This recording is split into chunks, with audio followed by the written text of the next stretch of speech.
নমস্কার। আমাদের অনেকের বাড়িতেই বয়স্ক বাবা মা, কাকা কাকিমা আছেন এবং তাদের দেখাশোনা করার দায়িত্বটাও আমাদের উপরেই বর্তায়।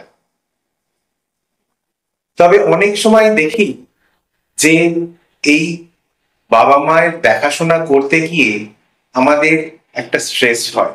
3বার চশমাটা হারিয়ে ফেলেছেন, আপনাকে ডাকছেন, 3বারই খুঁজে দিয়েছেন, কিন্তু তারপর আবার অসুবিধে। ওষুধটা খেয়েছেন কিনা মনে পড়ছে না। এই কমপ্লেন গুলো কমন না? এইগুলো কিন্তু আমাদেরকে ইমোশনাল, মেন্টাল আর কিছুটা ফিজিক্যাল স্ট্রেসের মধ্যেও ফেলে। আমরা যদি নিজেদের খেয়াল না রাখতে পারি তাহলে এই স্ট্রেস গুলো আপনাকে সবাইকে কিন্তু বার্ন আউট করে দেবে। তাহলে আমরা এই বয়স্কদের দেখাশোনা করাটাও ঠিক মতো করতে পারবো না। আসুন আজকে আমরা এই নিয়ে একটু আলোচনা করি। বয়স্কদের দেখাশোনা, বাবা মায়ের দেখাশোনা, এটা একটা খুব ইম্পর্টেন্ট রেসপন্সিবিলিটি।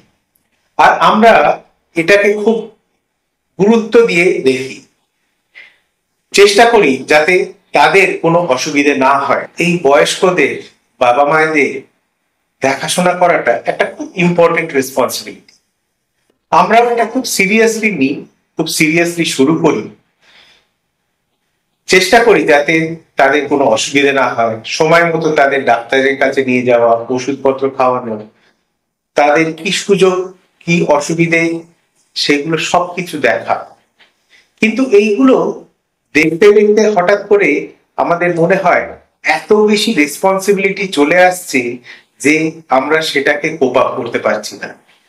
এটা একটা 24x7 কাজ, কিন্তু কাজটা অনেকটাই থ্যাঙ্কলেস।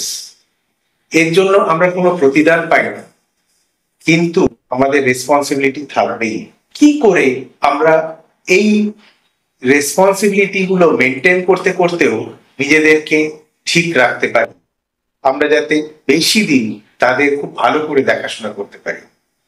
আসুন আমরা 3টে প্রসেস দেখি কিভাবে আমরা করতে পারি। প্রথম জিনিস সেটা হচ্ছে যে একটা বাউন্ডারি সেট করা। মানে আপনি আপনার বাবা মাকে যেরকম দেখছেন সেরকম নিজের এবং নিজের বাকি পরিবারের সদস্যদেরও দেখবেন, যাতে আপনারা নিজেদেরকে সুস্থ রাখতে পারেন, নিজেদেরকে হ্যাপি রাখতে পারেন। কিছুটা টাইম নিজের জন্য রাখবেন, নিজের এন্টারটেনমেন্ট, নিজের স্ত্রী, নিজের ছেলে মেয়ে, এদের সবকে নিয়ে আপনারা একটু টাইম কাটাতে পারেন। নিজের কাজ, এগুলো সবকটাই কিন্তু ইম্পর্টেন্ট, এগুলোকে ইগনোর করলে কিন্তু চলবে না। তাই বাউন্ডারি সেট করা একটা খুব দরকারি জিনিস, যে আমার এই জিনিসগুলো আমি করতে পারবো, যেগুলো করতে পারবো না তার জন্য সেকেন্ড কি আমার চিন্তা ভাবনা, যে আমার সেকেন্ড কারোর হেল্প নেওয়া। কিরকম? যেরকম আপনার যদি ভাই বোন থাকে তাদের কেউ আপনার হেল্প দিতে পারে। কখনো কখনো প্রফেশনাল কেয়ার গিভার, তারা কিন্তু খুব ভালোভাবে এই বয়স্কদের দেখাশোনা করার তাদের অভ্যেস আছে এবং তারা দেখাশোনা করতে পারে। এবং অনেক সময় দেখি যে তারা বেটার কেয়ার নিতে পারেন, কারণ আপনি যে যতটা বিজি লাইফ লিড করেন সেখানে অনেক কিছু মিস করে যাওয়ার চান্স থাকে। সেই ক্ষেত্রে প্রফেশনাল কেয়ার গিভাররা কিন্তু অনেকটাই আপনাকে এই জায়গা থেকে একটু সুরাহা দিতে পারে। ফাইনালি সবসময় মনে রাখবেন, কিছুটা ব্রেক দরকার, আপনারও একটু এন্টারটেনমেন্ট দরকার, ছুটি দরকার, এগুলোও কিন্তু ইম্পর্টেন্ট। কখনো এটা মনে মনে গিল্টি ফিল করবেন না যে আমি এই জিনিসটা সময় মতো করতে পারলাম না।